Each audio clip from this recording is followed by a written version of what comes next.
UFC Vegas 98 recently wrapped up, and I am going to recap and react to the entire card. In the main event, Brandon Royval pulled off a massive upset against Tatsuro Taira, and I called it. So I'm really excited to talk about each of the fights one final time. Make sure you all smash the likes, and if you're new, subscribe. We're jumping right into it. First fight on the card, we had Clayton Carpenter put on a pretty dominant display against Lucas Rocha.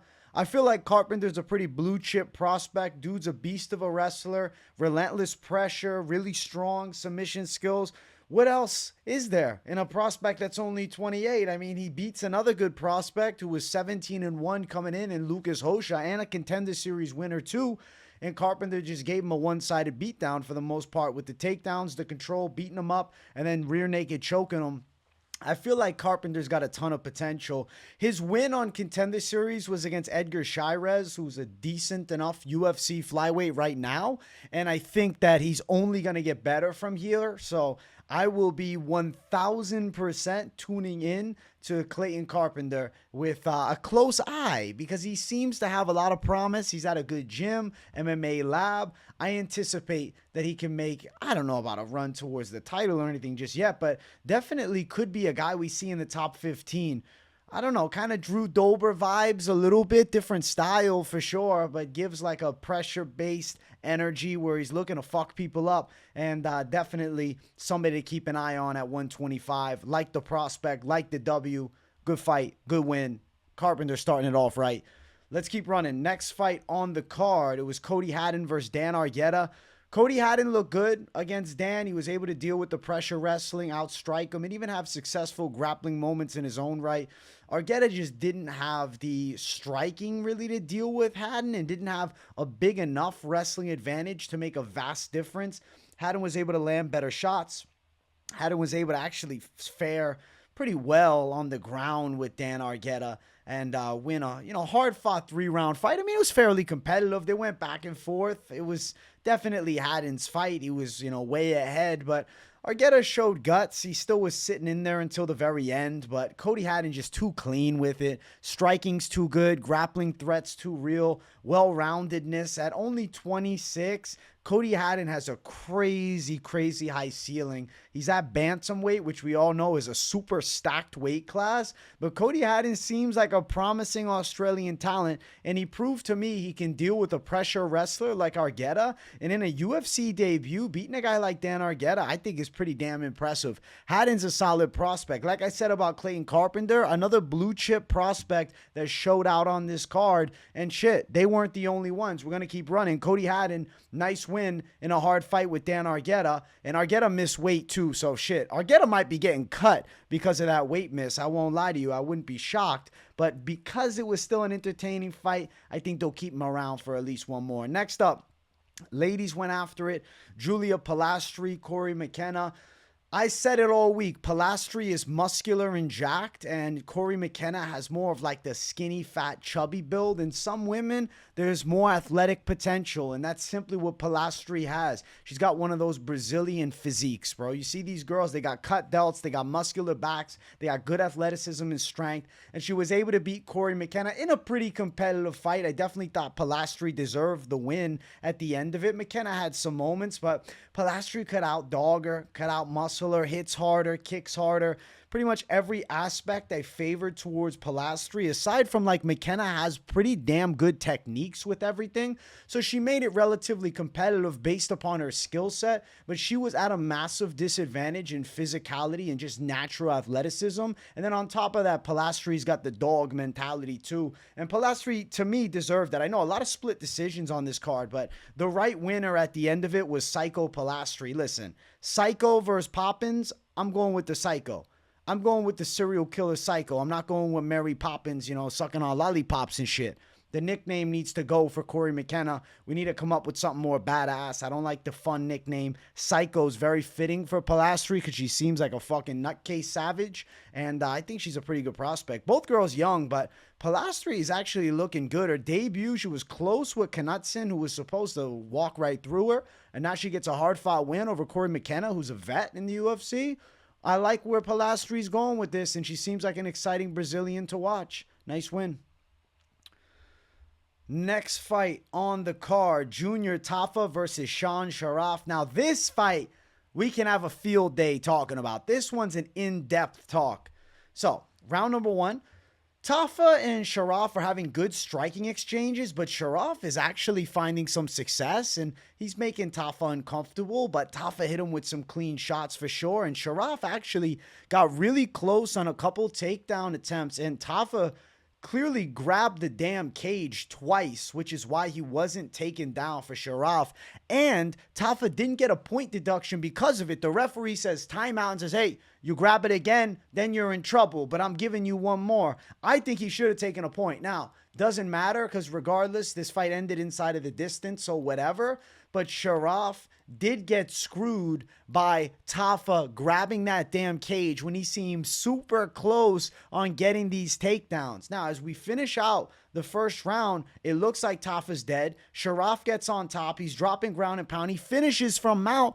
And if there was 15 more seconds, he's getting a TKO. I wouldn't have been shocked if the ref would have jumped in and stopped the fight. He didn't. We get back to striking in round two. You can tell Sharaf and Tafa are both gassed. These dudes looked so tired. It was reminiscent of Dada 5000 Kimbo Slice, which was in Bellator some years ago.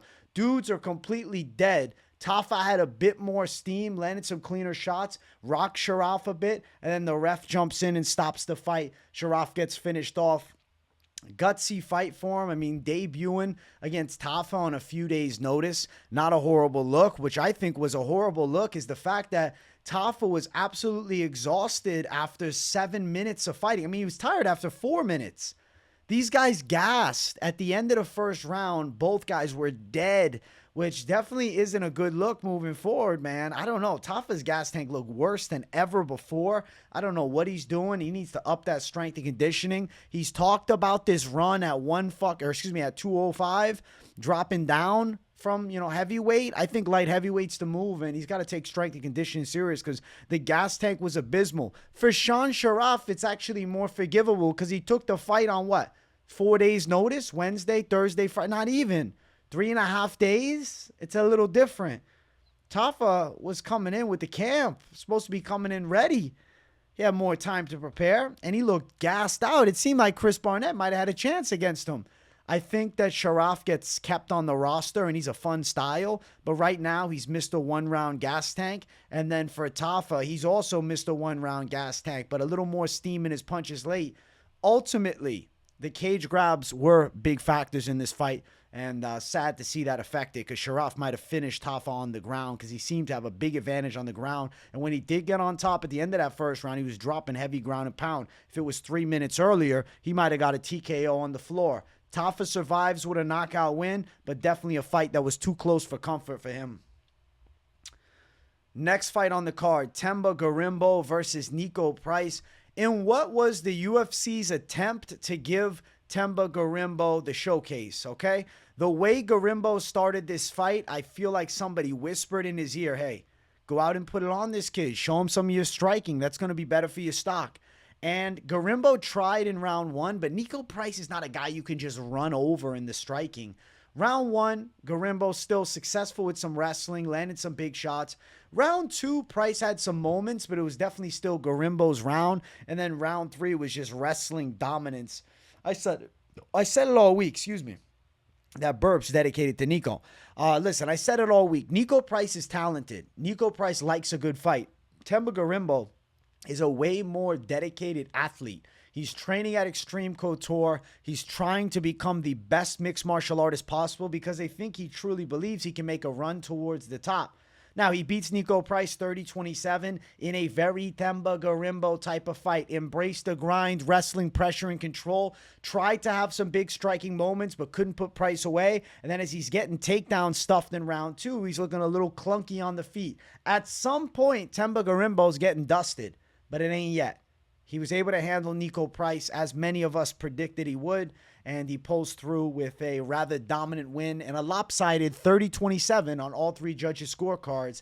But I do think the stock jump is limited because he's not a finisher. He lacks finishing ability, and I think that's eventually going to cost him. Next fight on the card, Pat Sabatini, Jonathan Pearce. This fight went perfect for Pat Sabatini. He gets Pearce's back early, controls him on the ground. Sabatini turns out to be the better wrestler of the two. Pearce was trying to fight it, but he couldn't. Jonathan Pearce, I've been informed his tattoo is not a battery. Instead, it's a wrestling mat. Well, shit. He got out-wrestled by Pat Sabatini, and then he got freaking rear naked choked. Round number 1. Back taken, choked out, fight over with. Sabatini's got a nasty squeeze. Sabatini has good jiu-jitsu. Sabatini's a savage, and he's a very strong guy. And this turned out to be a very favorable matchup towards his side because he was just simply better at grappling and wrestling. Even though Pearce was maybe more highly regarded in the wrestling area, Sabatini just got after it faster, and Pearce had no answer for it. Good win for Sabatini, man. He got a really nice W. The Italians catching some dubs. I love the rear naked strangle. I love the grappling control. I respect Sabatini getting on a roll now. He's got things moving in the right direction again after Diego Lopez absolutely starched him. He's getting some momentum back in his favor. Next fight. Featured prelim, Ramazan Temirov, CJ Vergara. I have been screaming about this dude being the future of flyweight all week, and I predicted this knockout. And many people think, oh, it's flyweight, it's going decision. Temirov's hands are crazy. Temirov's overhands, his hooks, straight knockout power, which is rare for this weight class. The dude has 11 knockout wins. Ramazan Temirov is a force to be reckoned with. Now, he's a little short, and he's got short arms. Doesn't matter. The hook lands. Vergara goes down. Temirov does not let off of the gas. Keeps dropping hammers. And eventually, from the striking position, then to the ground, he gets the finish of Vergara after ripping him with a left hook to the body. It was so smooth. Temirov's the special one. We've been looking for an OV to run it up in the flyweight division, and we have found it. Ramazan Temirov is an absolute G, and my flyweight predictions are also goated AF, too. Temirov was a very confident call. To go out there and win like that, I was so impressed. Knockout prediction, knockout win, violence for this dude, and I promise you, he is going to be top 10. It's now, can he decipher himself from top 10 to top 5 to top 1? We shall find out. He's only 27. The future's super bright, and I would like to see him get a quick run up the rankings. I feel like his fight-stopping knockout power is second to none in this damn flyweight division. It's very rare to have power like him. I think he hits harder than a Manal Cop, who's known as a powerful guy in this weight class. I would say he probably is on par with Kai Kara France, but he might have cleaner power. He just doesn't have the same type of technique. He does have the karate base to his striking, but he's also just a specimen athlete, and I really believe he's a special talent who's going to make a run up to the top. I like Ramazan Temirov a lot. The way he dismantled Vergara. Vergara was sprinting away from him. That's how hard Temirov hits. And at 125, it's a sight to behold. Dude's an Uzbekistan, 5'4" Mike Tyson, bro. I'm a fan, and you should be too. I'm jumping on the Ramazan Temirov train. I already jumped on it. As soon as I saw this guy's first fight on tape, I said, yep, he's the future. And I am jumping on it right now. Ramazan Temirov, he seems cut from the Shavkat cloth. He seems cut from the Hamzat cloth.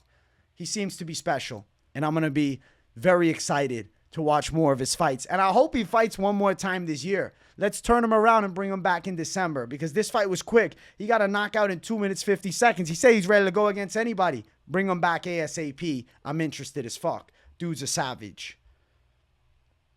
Next fight, main card opener. If you guys haven't, make sure you smash the likes. If you're new, subscribe. Daniel Rodriguez versus Alex Morono. This was a really competitive fight, and I think that round number 1, Morono looked as on point as ever. Alex Morono's great in the first round. When's the last time he lost the first round? I mean, he got knocked out by Chaos. I can't remember. I'm sure he lost one. I'm mixing it up. But he's been winning a lot of first rounds, and then he sells second and third. Wins the first round, loses the second round, loses the third round. D-Rod, with the relentless pressure, with quality boxing, is able to outdog Alex Morono. Brown Pride versus the Great White. I've been saying it. I thought Brown Pride was taking it home, and by decision was how I thought it would unfold. Yes, it was damn competitive and close, but I think D-Rod definitely stole the third, and I think Morono got the first. The second round is the question mark round, but as I'm watching it, I'm thinking D-Rod's landing better shots. I thought D-Rod got the second round by a tad, and I do agree with the judges' scorecards. Daniel Rodriguez was the rightful winner at the end of it. Now, I know a lot of people that bet on Morono as a dog are blindsided. No, he won. He was close. but no cigar. D-Rod deserved the win. D-Rod's hands look pretty clean in this fight. D-Rod brought a lot of pressure. He made this a difficult fight for Morono. Could be easy matchmaking. Just go D-Rod, Themba, Gorimbo. That could be the next fight, to be honest with you. Not a bad idea either. I'd kind of want to see the matchup. I actually like that fight. Yeah. AJ, the matchmaker, says D-Rod, Themba, Gorimbo. Let's make it happen next. And it seems like they could be ready to go by like February. Both went long. I'm sure they're not turning around too quick. D-Rod looks solid. He still keeps it afloat. It's not like Morono's getting cut. Disappointing loss for him. But ultimately, D-Rod was a little cleaner and a little better with pressure. And I think at the end of it, he did deserve the win. He was heavy with pressure late on Alex Morono, staying consistent with it. And I think that was enough to steal the fight. Congratulations, D-Rod, beating Alex Morono. Next up, Grant Dawson, Rafa Garcia. Listen, everybody, including me, was very confident that Grant Dawson would win. But he exceeded my expectations by beating the absolute fuck out of Rafa Garcia from the top position. Grant Dawson is a problem. I believe Grant Dawson can make a run towards the top 10. He's 1,000% top 15 level. I think he gives Jalen Turner a really hard fight if you're looking to jump him right into that level for the next fight. I don't think it's a horrible idea. He destroyed Rafa Garcia on the ground. It seems like Rafa Garcia's hands were working good early in round one, and then boom, Dawson takedown control, dominates him from top the whole round. Second round, gets to the takedown quicker, doesn't try to mess around in the stand-up, and then passes to the mount, beats the absolute piss out of Rafa Garcia, and leaves him in a pool of his own blood. And then after the fight, Grant Dawson turns heel, okay? He shouts out his wife. He's like, I love her, blah, blah, blah. But the favorite thing is he can flip a dime on that dump truck. When he said that, I went on Instagram and I followed him right away. As you should too. Everybody should be following Grant Dawson, bro. Grant Dawson has built a fan base now after this fight. We always felt like something was missing. Maybe the ground and pound wasn't there. Oh, he's boring. He's this, he's that. He turns a little heel talking his shit. He said he's a jerk in the cage but a nice guy outside of it. Loved it. And Grant Dawson has definitely made me more interested because his performance was badass, but also his work on the mic was badass. You could tell he said, bro, I'm fucking using this time now. I'm putting in work. I'm actually going to take this damn mic and I'm going to use it to my advantage. Enough of this crap. All right, so last time I checked, he was at 30,000 followers. That's when I followed him, which is not a lot for a guy that's at the top of the top 15. I guess he's at the bottom of the top 15, but still. No shit, 31,000. Wow. Grant Dawson deserves more love.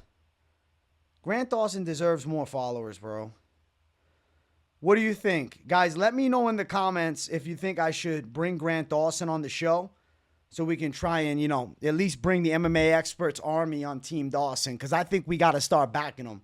Shout out Grant Dawson. Sick W, bro. I was so impressed by the ground and pound. He beat the piss out of Rafa Garcia. And Garcia's a tough Mexican dude. Never been finished before.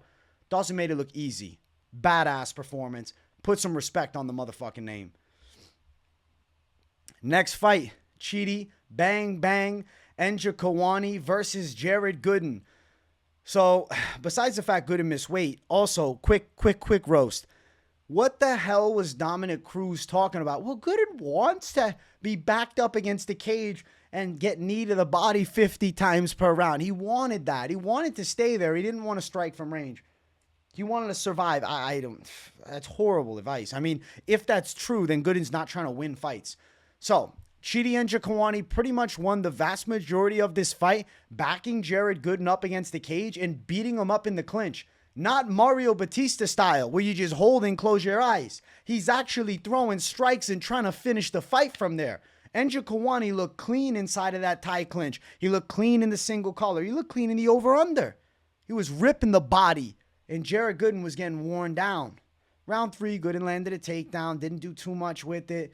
Chidi and Njokuani cruised to a dominant decision. He picked Jared Gooden apart.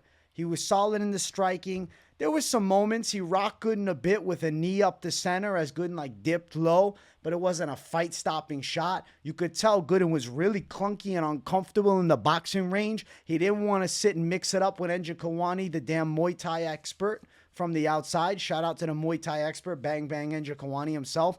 I'm an Njokuani fan. If you follow the channel long enough, you know. So I'm glad to see Njokuani go out and dominate. He wants to fight somebody in the top 15. He's on a 2-fight win streak in the damn welterweight division.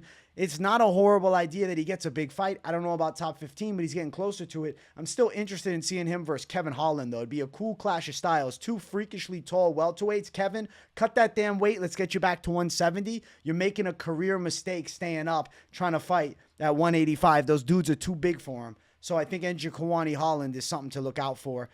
Before the fight, the crowd was going crazy for Jared Gooden. It was like all frat dudes that were there cheering for him, all hype as hell. And then he ends up getting absolutely worked. The pre-fight hype was fun, but the outcome was Njokuani dominance. Shout out, Chidi Bang Bang. Let's go.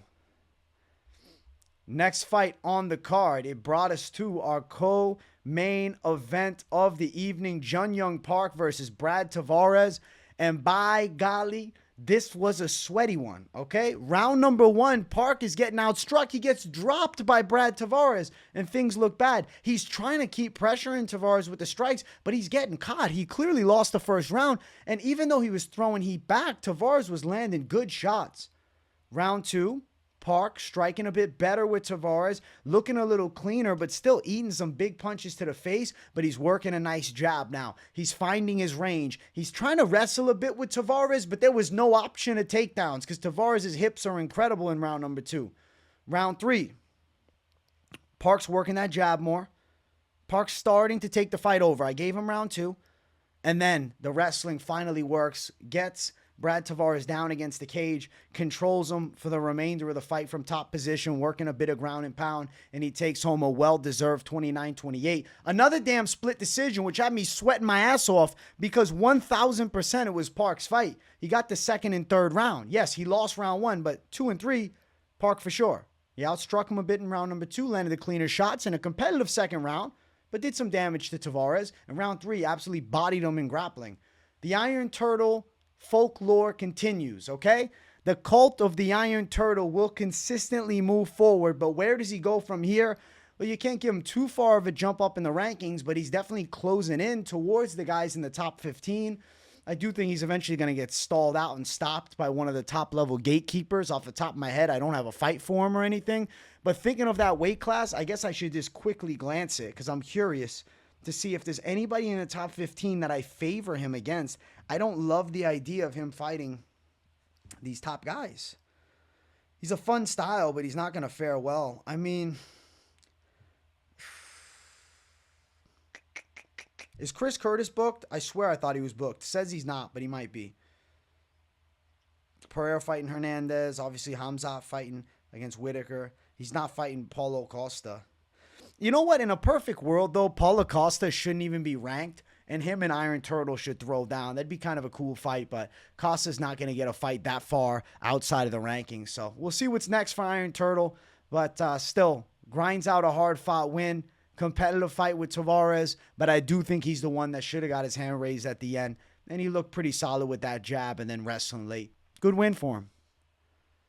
Next fight brings us to our main event of the evening. If you guys haven't yet, make sure you smash the likes. If you're new to the channel, subscribe it up. And I called it. I picked Brandon Royval. I locked Brandon Royval as an underdog throughout the whole week against everybody. And I know I saw people in the comments saying, robbery, robbery. Completely and utterly disagree. And I'll tell you why, because we're going to break this fight down. Round number 1. Brandon Royval outstruck Tatsuro Taira and gave him the most difficulty he had ever dealt with in his fighting career in striking. Clearly, round 1, Royval. Round 2, Tatsuro Taira makes me nearly shit my pants as he almost gets rear naked chokes in and bodies Royval in the grappling. Absolutely dominant grappling display in round number 2 by Tatsuro Taira. The control time was insane. The positional dominance was off the chain and the near submission attempts were epic. Ultimately, Royval, the dog that he is, finds a way to survive. Round 3. Brandon Royval has Tatsuro Taira really hurt. Uncomfortable, nearly out. Royval is almost getting a knockout. It seems like he has the fight in the bag. He's landing good shots. Taira's kind of running from him. He looks exhausted. He fell to the ground a few times, failing on takedown attempts. He was panic wrestling. Royval stinging him with big shots. And you can tell Taira had never felt like that ever in his fighting career. Royval gets the back and decides, hey, I'm going to shoot for an armbar. Horrible decision making. Absolutely atrocious decision-making. But still, clearly dominant round. If it would have ended at that point, you could have argued it was a 10-8. So all towards Royval. Shoots an armbar, fails. Taira ends up getting on top of him. Then Taira takes his back, shoots for a tight rear naked choke at the end. But Royval does survive, and he's defending for the most part. You can see Taira trying to throw some ground and pound. Yes, Royval is a bit uncomfortable. But still, 1,000% round 3 was Brandon Royval's because he nearly finished the fight, right? Damage trumping all. Number 1, damage. Royval got it. Late control by Taira is not overcoming the damage that nearly caused the finish for Brandon Royval. If the fight would have ended right before the armbar, or rather the round, it's a 10-8 round. So Royval all day in round 3. There is no argument. Round number 4, Tatsuro Taira put on a pressure grappling display and nearly got the finish. Royval couldn't figure out that fucking body triangle because Taira is so slick with it. Tatsuro Taira is a problem. He lost this fight, but my God, if you're in flyweight right now, you're terrified of this dude. He's only 24. Imagine him at 26, bro. Imagine him at 25. He's got endless potential. He'll probably fight for the belt, and he might have the strap. But not yet, because Royval is a gritty, proven vet. Yes, round 4 was dominance from Taira, near submission attempts, almost the rear naked chokes, but Royval fought for his life and survived, okay? Even Taira almost went for the arm triangle. He fought for his life and he survived. Round 5. Striking is on point AF for Brandon Royval. He's fighting clean shots. He's hurting Taira. He's making him uncomfortable, catching with uppercuts and weird punches. And you can tell Taira wants this fight on the ground, but he's failing on the takedowns. Quick takedown for a second. Royval's back up. Royval gets on top of Taira a bit, threatening him on the ground, trying to lock up a submission on Taira at the end of the fight. If he finishes the fight, shooting for a damn rear naked choke twice, neck cranking Tatsuro Taira, and absolutely putting a staple on the win. 3 rounds to 2 without argument. Clearly round 1, Royval. Clearly round 3, Royval. Clearly round 5, Royval. This is no robbery. This was a fair decision. This was a fraud check. But it's not that Taira is actually a fraud. It's just a fun term to use. This was simply a check by one of the best guys in the world, the number 1 ranked contender. Brandon Royval wins a hard-fought decision over a badass prospect that has crazy potential. But everybody thought Taira was a lock this week. He was a 3-1 favorite, and I have been saying it till I was blue in the goddamn face all week. This fight's even. Taira could be a slight favorite, but what about his resume says he deserves favorite status? Did he exceed my expectations even with his performance? Absolutely. Taira looked incredible in loss. But by no means should he have been 3-1. It should have been pretty much even. Because it was a really close and competitive fight that Royval put a damn staple on at the end. He stamped it. He was a plus 250 dog. Everybody slept on him. And that's why I locked him as a dog. Because I said, you know what? This is the one. I felt it throughout the whole week that it was going to come through. And it came to fruition. So I'm very grateful we got the W. If you tailed it with me, I know a lot of savages did from the live stream. Big W's to all of you. Drop a W in the comments if you did. If you didn't, I still love you. Because it don't matter. It's not all about the picks. This sport is amazing. Tatsuro Taira in loss earned more respect from me. I said, yes, he's going to be a champion. Or at the very least, yes, he's going to be fighting for the belt. Tatsuro Taira, Steve Ursay. I'm favoring Taira. Tatsuro Taira Pantoja, I might be picking Taira too. Royval was just a horrible matchup for him because he's an absolute pit bull. A Mexican dog. Listen, Taira can't run through all of the fucking Mexicans. I knew one of them was going to stand tall and stop him. And that was Raw Dog Royval. He did it. He stopped Tatsuro Taira from just pushing through all the Mexican savages and getting that next title shot against the Escura versus Pantoja winner. Now, Royval deserves a shot at gold again. And I think that if Escura pulls off a win, Escura got announced versus Pantoja, which is a sick fight. If Escura beats him, 1,000% the Royval fight is next up, and that's actually a dope matchup. If Pantoja wins, shit, now things get tricky. Because are we doing Royval versus Pantoja 3? I guess we might have to, with Royval being on a 2-fight win streak, beating the former champion Brandon Morono, who was tit for tat with Pantoja in that last one, and beating Tatsuro Taira, the hottest prospect in the flyweight division, maybe ever. Tatsuro Taira seemed destined to be champ. And the reason I felt so strongly going against him is that, no, this narrative's not how it's working out. Royval can outbox him. And, bro, There was evidence of Royval's boxing being better because Taira lacks head movement. I said it throughout the week and you witnessed it. Taira doesn't have great head movement nor defensive abilities in the striking.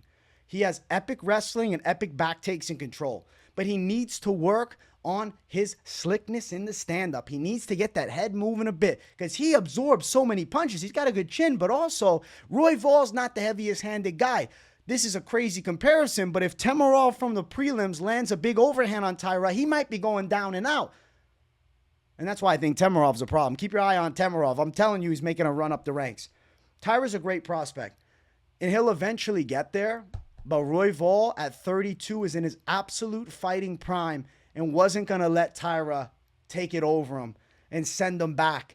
Royval turned down the Escura fight because he felt he hadn't paid his dues. Well, Escura's getting a title shot.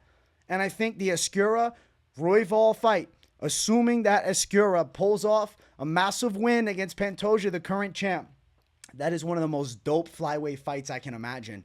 I love the thought of that happening. Please, MMA gods, 2025, line that up. I would absolutely love to see it. Brandon Royval takes the W home. I locked the dog like a savage, and I'm the guy that called it. I said that Royval's going to fraud check Taira, and he checked him. He's not a fraud, obviously. We're talking shit when we say fraud check. But the perfect call was the Brandon Royval raw dog as an underdog to outdog the Japanese sensation. Taira's going to have his time. It's just not yet. Taira Steve Urseg's a dope fight, and maybe the UFC ends up making that.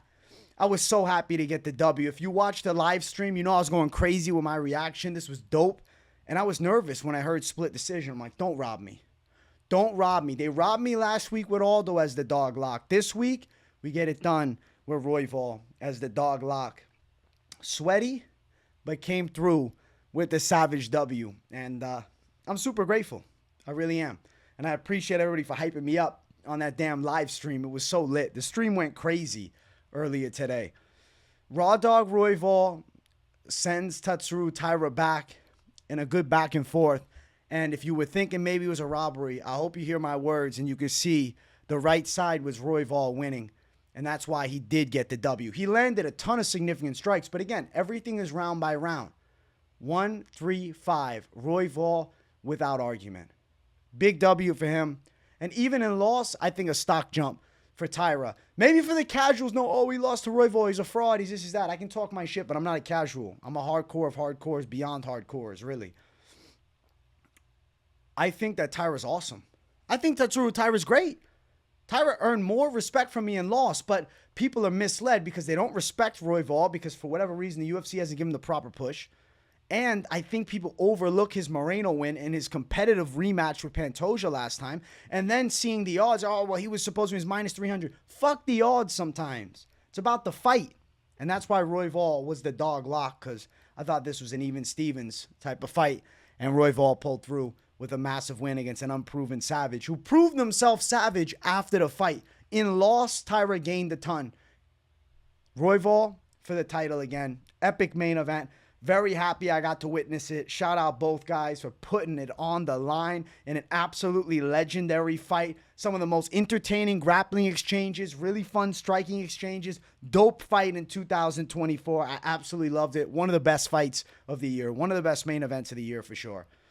As far as the picks, my record was 10 wins and 2 losses. Okay, I went savage mode. We'll start it off. Win, Carpenter over Rocha. And I called that sub on the weigh-in show. Loss, went for Argueta as the dog, but was very worried if you watched the weigh-in show after the weight miss and him looking like a bug on the scale. Win, Polastri, McKenna, and of course the over. Win, Tafa, Sharaf, KO call. Perfect pick, Gorimbo over Price. Low confidence, Pearce call with Sabatini in a coin flip that I wanted to stay away from. Respect Sabatini win. Temirov, Vergara, knockout prediction. The first guy to sleep, Vergara, money call. Win, perfect pick, Rodriguez, Morono. Win, Dawson over Garcia. Win, Chidi Bang Bang over Gooden. Win, Young Park over Tavares. An underdog lock upset, Brandon Royval over Tatsuro Taira in the main event to go 10-2, sweep the main card, and bring some savage W's to the people. Holy shit. If you watch this week's Best MMA Bets, those are the parlay results. Everything's hitting, bro. Absolute savage W's throughout the entire thing. And the D-Gen Savage call at plus 1,623 came through too. So I hope some of you savages tailed that one and threw some heavy heat on it, man. Congratulations to anybody winning. And damn, we got blessed with an absolute banging fight night. I loved it. The live stream was going crazy from the bottom of my heart. Thank you to everybody that tunes into the lives. Thank you for tuning into this recap and reaction. I hope you guys enjoyed it. Smash that damn like button. If you're new to the channel, subscribe. Road to 40,000 subscribers. We're at 38,600. So we're getting closer and closer. Make sure to sub it up. Let me know what you thought in the comments of the fight card and of my reaction to it down below. And if you got nothing to say, but you just enjoy the content, W in the chat to boost the algorithm for your boy. Listen, I 10-8'd Hurricane Milton, and I'm coming to bring fire on every single UFC card every week with daily content and live streams. So make sure you turn the post notifications on so you don't miss a thing. Thanks for watching, everybody. I'll see you all in the next one. Peace out.